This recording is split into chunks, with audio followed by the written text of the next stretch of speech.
तिकडे राज्यात महायुती सरकारचा आझाद मैदानात शपथविधी सोहळा पार पडला। या सोहळ्याबद्दल संजय राऊत यांनी मात्र एक मोठा दावा केलाय।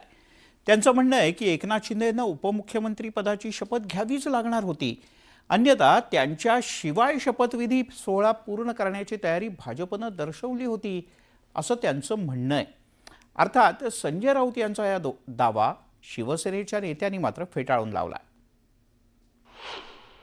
देवेंद्र सरिता गंगाधरराव फडणवीस ईश्वर साक्ष शपथ घेतो की मी एकनाथ गंगूबाई संभाजी शिंदे ईश्वर साक्ष शपथ घेतो की मी अजित आशाताई अनंतराव पवार गांभीर्यपूर्वक प्रतिज्ञा करतो की कायद्याद्वारे स्थापित झाले आहे अशा भारताच्या संविधानाबद्दल मी खरी श्रद्धा व निष्ठा बाळगीन।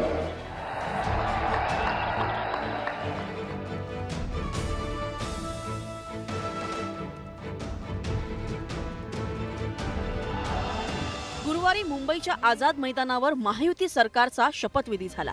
ईश्वर साक्ष शपथ घेतो की मी महाराष्ट्र राज्याचा उपमुख्यमंत्री म्हणून माझी कामे निष्ठापूर्वक व विवेक बुद्धीने पार पाडीन।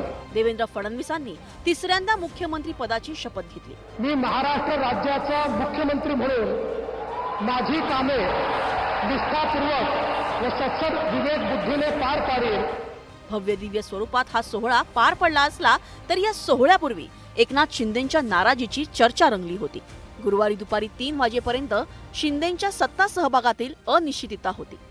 प्रशासन आणि सत्ताधारी पक्षांकडून छापण्यात आलेल्या निमंत्रण पत्रिकेवरूनही त्यात आणखी भर पडत होती, कारण कोणत्याच पत्रिकेत शिंदेंचं नाव नव्हतं। दरम्यान भाजप नेते गिरीश महाजन यांनी शिंदेंची भेट घेतल्यानंतर वेगवान राजकीय घडामोडी घडल्या आणि शपथविधीच्या काही तास आधीच एकनाथ शिंदे सरकारमध्ये सहभागी होणार हे स्पष्ट झालं। दरम्यान या राजकीय ड्राम्यावरून संजय राऊतांनी हा दावा केला। घेतली म्हणून त्यांना घ्यावीच लागली, नाहीतर त्यांच्याशिवाय शपथविधी सोहळा पार पाडण्याची तयारी भाजपनं केली होती। हो, केली होती त्यांच्याशिवाय। माझ्याकडे माहिती आहे, फक्त मी माहितीशिवाय बोलत नाही। सरकारमध्ये आमची माणसं आहेत। शपथविधी सोहळ्यात मंचावरील नेत्यांची देहबोली बरंच काही सांगून गेली। सुरुवातीला एकनाथ शिंदे, देवेंद्र फडणवीस आणि अजित पवार व्यासपीठावर आले, तसेच व्यासपीठावरील नेत्यांना भेटले। शिंदेंनीही सगळ्यांची भेट घेतली, पण यावेळी शिंदे आणि फडणवीसांमध्ये कोणताही संवाद झाला नाही। ते थेट आपल्या आसनावर जाऊन बसले। यावरून विरोधकांनी टीकेची राळ उडवली आहे। पण एखाद्या माणसाच्या तोंडाला रक्त लागलं वर्षा बांगल्याचं, सत्तेचं, की त्यांना ते शिकार सोडावीशी वाटत नाही। माननीय उद्धव ठाकरे यांना जेव्हा असं वाटलं की मी बहुमत गमावलेलं आणि मी आता पदाला चिटकून राहणं योग्य नाही, तेव्हा त्यांनी तात्काळ राजीनामा दिला आणि वर्षा बांगला सोडला।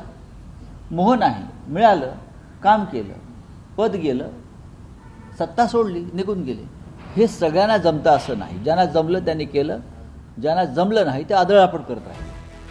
शपथविधीनंतर मुख्यमंत्री आणि दोन्ही उपमुख्यमंत्र्यांनी मंत्रालयात एक बैठक घेतली। त्या बैठकीनंतर तिन्ही नेत्यांनी प्रसार माध्यमांना एकत्र समोर जाणं टाळलं। फडणवीसांनी मंत्रालयातील पत्रकारांशी संवाद साधला, तर एकनाथ शिंदेंनी शिवसेना कार्यालयात वेगळी पत्रकार परिषद घेतली आणि त्यामुळेच विरोधकांना टीका करण्याची आयती संधी मिळाली। तर संजय राऊतांसह विरोधकांनी केलेला दावा सत्ताधाऱ्यांनीही फेटाळून लावलाय।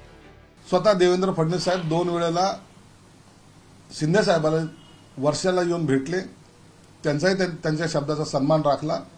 म्हणून आमच्यामध्ये वाद असण्याचं काही कारण नाही। आम्हाला सोडून किंवा धरून हा शपथविधी होणार नव्हता। हे एकत्रित निर्णय घेऊनच हा शपथविधी पार पाडणार होता, एवढं मात्र निश्चित आहे। राज्यपालांकडे सत्ता स्थापनेचा दावा केल्यानंतर महायुतीच्या तिन्ही नेत्यांनी पत्रकार परिषद घेतली होती। त्या पत्रकार परिषदेत शिंदेंनी सरकारमध्ये सहभागी व्हावं अशी विनंती फडणवीसांनी केली होती, पण शपथविधीच्या काही तास आधीपर्यंत शिंदे शपथ घेणार की नाही याविषयी सस्पेन्स होता। देखिए, जो पार्टी का प्रमुख होता है वो अगर सरकार के बाहर रहे तो सरकार ठीक नहीं चलती और पार्टी भी ठीक नहीं चलती। और वही मेरा एक्सपीरियंस मैंने शिंदे जी को भी कहा। मैंने कहा देखिए, आप पार्टी के मुखिया है, आपको पार्टी चलानी है।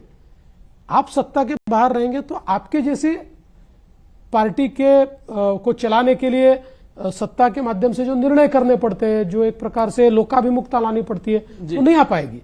तो उन्होंने भी उसको मंजूर किया। महत्वाच्या खात्यावरून भाजप आणि शिवसेनेत रस्सीखेच सुरू असल्याचं बोललं जातंय। शिवसेना महत्वाच्या खात्यांसाठी आग्रही असल्याची राजकीय वर्तुळात चर्चा आहे, पण 11 डिसेंबरला मंत्र्यांचा शपथविधी दरम्यान त्याचा उलगडा होण्याची शक्यता आहे।